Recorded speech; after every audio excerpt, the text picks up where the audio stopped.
जब गायत्री तपोभूमि से सन 71 में हम चले तो एक नया पैसा हम लेकर के नहीं चले, भगवान हमारा साक्षी है। केवल अखंड दीपक को लेकर के चले थे, जिसके बारे में गुरुजी कहते थे कि ये हमारा सिद्ध दीपक है, इसके साथ बैठकर के पास हमने जो ज्ञान प्राप्त किया है, सबके लिए दीपक हो सकता है, लेकिन हमारे लिए ये प्राणों से भी ज़्यादा है। और इसके द्वारा जो हमने ज्ञान प्राप्त किया है वो हमारी धरोहर है। हम इसको ले जाएंगे, इस संपत्ति को ले जाएंगे, बाकी की सब छोड़ जाएंगे। सब छोड़ करके आए और उन्होंने फिर मुड़ करके पीछे ये नहीं देखा कि गायत्री तपोभूमि कैसी, इसका विस्तार हुआ कि क्या हुआ। जबकि जो 2400 शक्तिपीठें बनी, उनके उद्घाटन के लिए 80 और 81 में बाहर गए, सारे देश का भ्रमण किया। गायत्री तपोभूमि जाने के लिए महाराष्ट्र भी मिला, स्टेशन पर मथुरा गाड़ी रुकी और परिजनों ने कहा, बच्चों ने कहा, गायत्री तपोभूमि वालों ने कहा गुरुजी चलिए। उन्होंने कहा बेटा आगे का रास्ता मैंने तो सीखा है, पीछे हटना नहीं सीखा। जो छोड़ दिया सो छोड़ दिया, उससे कोई भी लगाव नहीं। मैं तो आपको उस ओर ले जाना चाहती हूँ जिस ओर सारी जिंदगी तिल तिल करके आपका पिता गलता हुआ चला गया और एक दिन गायत्री माता में पूर्ण रूप से समा गया और उसने अपनी तपश्चर्या के द्वारा, अपनी साधना के द्वारा, अपनी आराधना के द्वारा उसने ये करके दिखाया, साबित किया कि आज जो आपका संगठन है इसके बराबर कोई भी संगठन नहीं है। बड़े शब्द कहने दीजिए, मैं कहती हूँ, वो तो नहीं कह रहे, मैं कहती हूँ इसके साथ क्या है, इसके साथ ईश्वरी शक्ति है। जो दैवी शक्ति साथ है या भगवान साथ है तो हर कार्य पूरे होते हुए वो चलते ही गए कि जिसके साथ हम जुड़े हैं हमको पूरी श्रद्धा और हमको पूरा विश्वास है।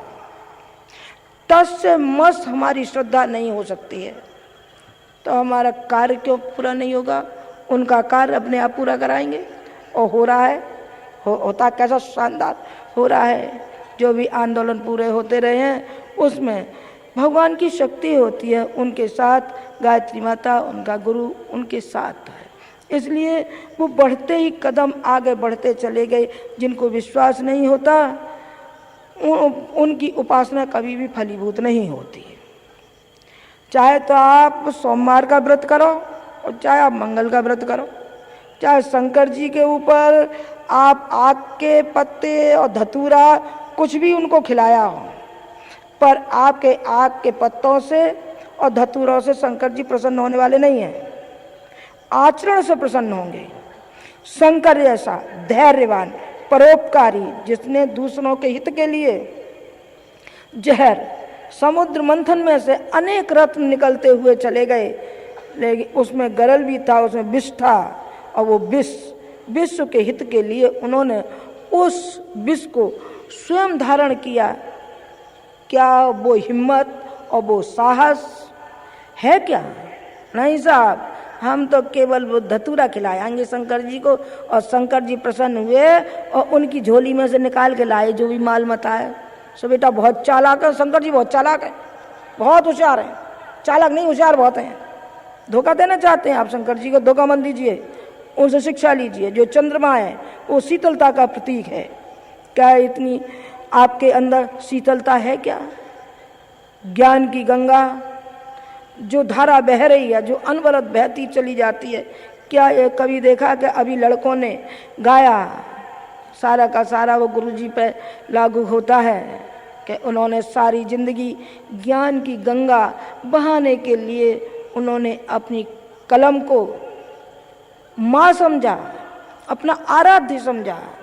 गायत्री माता को जितना आराध्य उन्होंने समझा उससे ज़्यादा कम नहीं कलम को समझा, क्योंकि कलम वो क्रांति मचा सकती है कि परिवर्तन कर दे व्यक्ति का, कुछ का कुछ बना डाले।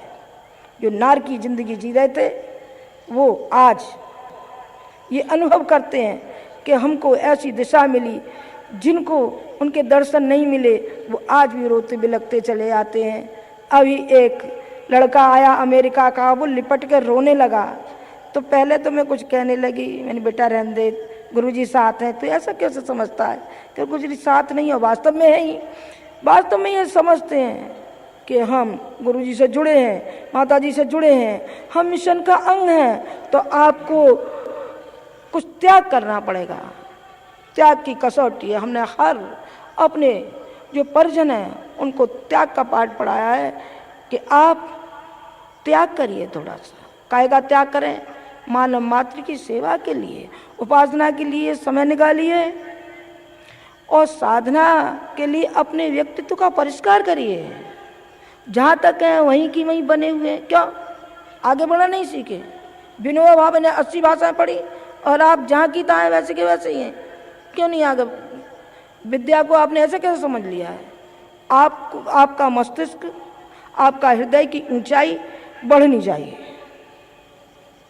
और सेवा के लिए हमारे अंदर करुणा और संवेदना पैदा होनी चाहिए। और जहाँ करुणा और संवेदना होगी वहाँ स्वर्ग होगा, चाहे वो परिवार हो, चाहे वो समाज हो और चाहे वो राष्ट्र हो। जहाँ कहीं भी संवेदना और करुणा जुड़ जाती है तो सहज हमारी गति बढ़ जाती है।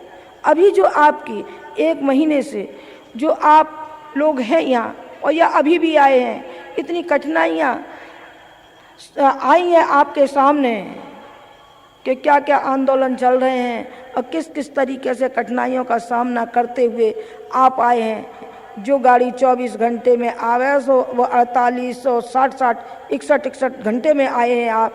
ये क्या है बेटे जरा बताना? ये बीज है उसका, काहे का? वो श्रद्धा का, वो करुणा का, संवेदना का बीज है जो आपको यहाँ तक लेके आया है। अब आपकी जो संवेदना और श्रद्धा है वो केवल गुरुजी तक और माताजी तक सीमित नहीं रहनी चाहिए। हम व्यक्ति नहीं हैं, आप ये मत समझना। जो भी बच्चे आते हैं कई बार रोते चले आते हैं, मुझे बहुत बुरा लगता है। दया भी आती है उनके, ये भी आता है कि हाँ भाई जुड़े थे शरीर से, तो स्वाभाविक भी है, लेकिन मुझे एक भीतर से वो भी आती है कि बेटा इतनी तड़पण, इतनी व्याकुलता तेरे अंदर है, तो इसको तो सही दिशा में क्यों नहीं लगा रहा है? जो गुरुजी का कार्य है इस कार्य में क्यों नहीं लग जाता? इसमें तपता क्यों नहीं है? तू निखरता क्यों नहीं है? तू कुंदन क्यों नहीं बनता है? तू लोहे का लोहा क्यों है? लोहा नहीं बनना चाहिए आपको सोना बनना चाहिए, आपको हीरा बनना चाहिए, आपको क्वालिटी नहीं क्वालिटी। गुरुजी क्वालिटी पसंद करते थे और वो क्वालिटी का उन्होंने जीवन जिया। हमारे YouTube चैनल शांति कुंज वीडियो गायत्री परिवार को सब्सक्राइब करें एवं बेल आइकन जरूर दबाएं ताकि गायत्री परिवार की विभिन्न गतिविधियों की जानकारी आपको मिलती रहे।